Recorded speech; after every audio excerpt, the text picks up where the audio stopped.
بسم اللہ الرحمن الرحیم۔ بہار شریعت حصہ اول کا درس چل رہا ہے۔ عقائد متعلقہ نبوت چیپٹر سے عقیدہ نمبر 21 آج بیان کیا جائے گا۔ آج علم غیب کے متعلق گفتگو ہوگی۔ اس عقیدے کو بیان کرنے سے پہلے 3 باتیں آپ کے گوش گزار کر دیتا ہوں۔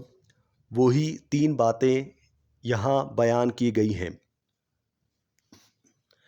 پہلی بات، علم غیب ہو خواہ علم شہادت، کسی کو از خود حاصل نہیں، اللہ کے دیے سے حاصل ہے۔ اگر کوئی شخص یہ کہے کہ علم شہادت از خود کسی کو حاصل ہے، اللہ کے دیے بغیر حاصل ہے یا حاصل ہو سکتا ہے، تو ایسا شخص دائرہ اسلام سے خارج ہے۔ اسی طرح اگر کوئی شخص کہتا ہے کہ علم غیب اللہ کے دیے بغیر کسی کو حاصل ہو گیا یا آئندہ حاصل ہو سکتا ہے، تو ایسا شخص بھی دائرہ اسلام سے خارج ہے، یہ کفر ہے۔ تو یہ بات تو بالکل واضح ہو گئی کہ اللہ کا علم ہی ذاتی ہے، اسے از خود علم حاصل ہے، اسے کسی نے علم دیا نہیں، جبکہ مخلوق کو اللہ رب العزت نے علم دیا ہے۔ جیسا کہ کوئی شخص سن کر علم حاصل کرتا ہے تو یہ سماعت اور ذہن میں صلاحیت بھی رب کائنات جل جلالہ کی دی ہوئی ہے۔ تو پہلی بات تو بالکل واضح ہو گئی کہ جو ہم کہتے ہیں کہ انبیاء کرام علیہم الصلاۃ والسلام کو علم غیب حاصل ہے، تو ہمارا کہنا یہ ہے کہ اللہ رب العزت کے دیے سے انہیں علم حاصل ہے۔ اللہ کا علم ذاتی ہے۔ اللہ تبارک و تعالی نے انبیاء کرام علیہم الصلاۃ والسلام کو غیب پر مطلع فرمایا۔ دوسری بات، ہر نبی کو کائنات کے ذرے ذرے کا علم حاصل ہے۔ جب یہ بات کہی جائے تو بسا اوقات لوگوں کے اذہان میں یہ شبہ پیدا ہوتا ہے کہ شاید یہ اللہ کے علم کے برابر قرار دیا جا رہا ہے۔ ایسے اذہان سے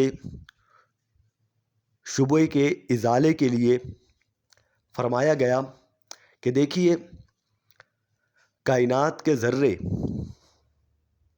متناہی ہیں، یعنی محدود ہیں، اور اللہ تبارک و تعالیٰ کا علم لامحدود ہے، لامتناہی ہے۔ تو یہاں پر برابری کیسے ثابت ہوئی؟ اگر کوئی کہتا ہے کہ اللہ تبارک و تعالیٰ کا علم بھی اتنا ہے، تو گویا کہ وہ اللہ تبارک و تعالیٰ کے علم کو متناہی قرار دے رہا ہے، وہ غلطی پر ہے۔ تو 2 باتیں بالکل واضح ہو گئی۔ نمبر 1، انبیاء کرام کو جو علم میں غیب حاصل ہے وہ اللہ رب العزت کے دیے سے ہے، ان کا علم عطائی ہے، اللہ رب العزت کا علم ذاتی ہے۔ دوسری بات بھی بالکل واضح ہو گئی کہ انبیاء کرام علیہم الصلاۃ والسلام کو ذرے ذرے کا علم حاصل ہے، اور ذرات ارض یعنی زمین کے جو ذرات ہیں وہ محدود ہیں، جبکہ اللہ تبارک و تعالیٰ کا علم تو اس سے بھی زیادہ ہے، وہ علم لامحدود ہے۔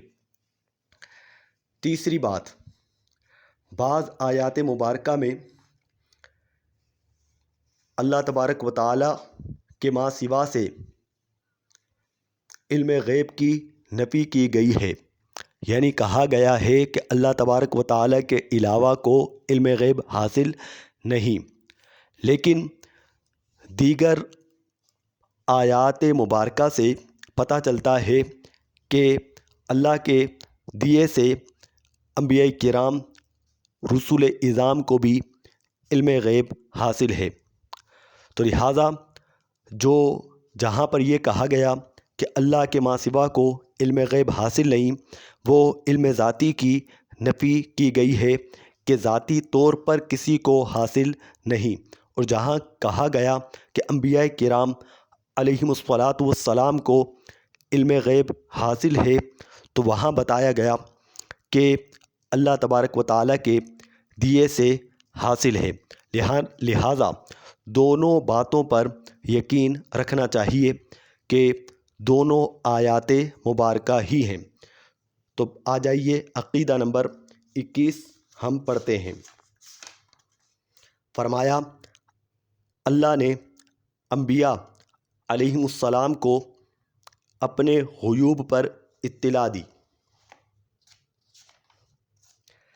زمین و آسمان کا ہر ذرہ ہر نبی کے پیش نظر ہے، یعنی ہر نبی کے سامنے ہے، مگر یہ علم غیب کہ ان کو ہے اللہ عز و جل کے دیے سے ہے، لہٰذا ان کا علم عطائی ہوا، اور علم عطائی اللہ عز و جل کے لیے محال ہے کہ اس کی کوئی صفت کوئی کمال کسی کا دیا ہوا نہیں ہو سکتا، بلکہ ذاتی ہے۔ یعنی انبیاء کرام کا علم عطائی ہے، اللہ تعالیٰ کا علم ذاتی ہے۔ انبیاء کا علم اللہ کے دیے ہوئے سے ہے، جبکہ اللہ کا علم ذاتی ہے، کسی کا دیا ہوا نہیں۔ جو لوگ انبیاء بلکہ سید الانبیاء سے مطلق علم غیب کی نفی کرتے ہیں، وہ قرآن عظیم کی اس آیت کے مصداق ہیں۔ یعنی جو لوگ کہتے ہیں کہ انبیاء کرام علیہم الصلاۃ والسلام کو بالکل بھی علم غیب حاصل نہیں، یا نبی پاک صلی اللہ تعالیٰ علیہ وسلم کے متعلق ایسی بات کہتے ہیں، تو وہ اس آیت کے مصداق ہیں۔ افتؤمنون ببعض الکتاب وتکفرون ببعض، یعنی قرآن عظیم کی بعض باتیں مانتے ہیں اور بعض کے ساتھ کفر کرتے ہیں، کہ آیت نفی دیکھتے ہیں، اور ان آیتوں سے جن میں انبیاء علیہم السلام کو علم غیب عطا کیا جانا بیان کیا گیا ہے، انکار کرتے ہیں۔ حالانکہ نفی و اثبات، یعنی جہاں کہا گیا کہ اللہ کے علاوہ کسی کو علم غیب نہیں، یا جہاں اس بات کو ثابت کیا گیا، نفی ہو یا اثبات دونوں حق ہیں، کہ نفی علم ذاتی کی ہے کہ یہ خاصائے الوہیت ہے، اس بات عطائی کا ہے کہ یہ انبیاء ہی کی شایان شان ہے۔ لہٰذا آگے فرما رہے ہیں اور منافی الوہیت ہے۔ اچھا دیکھیے، نفی کی آیات بھی ہیں اور اس بات کی آیات بھی ہیں، ہم دونوں کو تسلیم کرتے ہیں۔ جہاں نفی کی گئی ہے وہاں علم ذاتی کی نفی کی گئی ہے، اور جہاں انبیاء کے لیے علم غیب کو ثابت کیا گیا ہے وہ عطائی کو ثابت کیا گیا ہے۔ لہٰذا آگے فرماتے ہیں، اور یہ کہنا کہ ہر ذرہ کا علم نبی کے لیے مانا جائے تو خالق و مخلوق کی مساوات لازم آئے گی، باطل محض ہے۔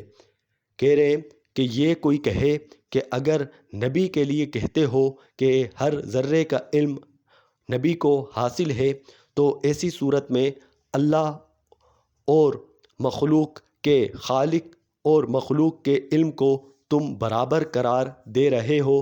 کہہ رہے ہیں یہ ایک بات کہنا بالکل باطل ہے، کہ مساوات تو یعنی برابری کہ مساوات تو جب لازم آئے کہ اللہ عز و جل کے لیے بھی اتنا ہی علم ثابت کیا جائے، اور یہ نہ کہے گا مگر کافر، یعنی ہم صرف اللہ تعالیٰ کے لیے اتنا ہی علم مانیں ایسا تو نہیں ہے۔ کیوں؟ کیونکہ ایسا کہنے والا تو کوئی کافر ہی ہو سکتا ہے۔ کیوں کہہ رہے ہیں؟ ذرات عالم متناہی ہیں اور اس کا علم غیر متناہی، یعنی عالم کے جو ذرات ہیں، دنیا کے جو ذرات ہیں وہ متناہی ہیں، یعنی محدود ہیں، اور اللہ تبارک و تعالیٰ کا علم لامحدود ہے۔ کہہ رہے ہیں ورنہ جہل لازم آئے گا اور یہ محال کہ خدا جہل سے پاک ہے۔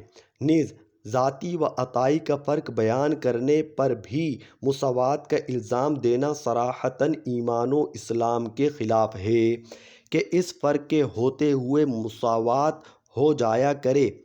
یعنی جب ہم نے بتا دیا کہ اللہ کا علم ذاتی ہے اور انبیاء کا علم عطائی ہے، اس کے باوجود کوئی شخص یہ بات کہے تو پھر ایک مثال دے رہے ہیں کہ دیکھیے ہمارا بھی وجود ہے، رب کائنات کا بھی وجود ہے، ہم بھی موجود ہیں، رب کائنات بھی موجود ہے، اس کا بھی وجود ہے، ہمارا بھی وجود ہے۔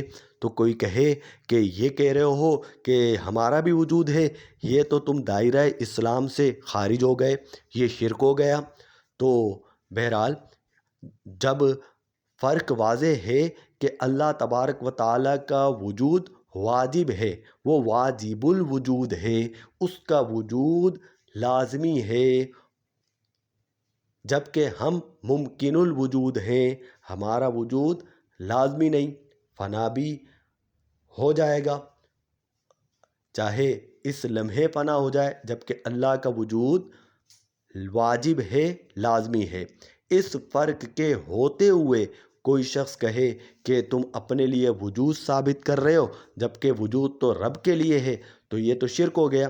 تو کہہ رہے جب واجب اور ممکن کا فرق کر دیا تو اس کے باوجود کوئی اسے شرک نہیں کہے گا۔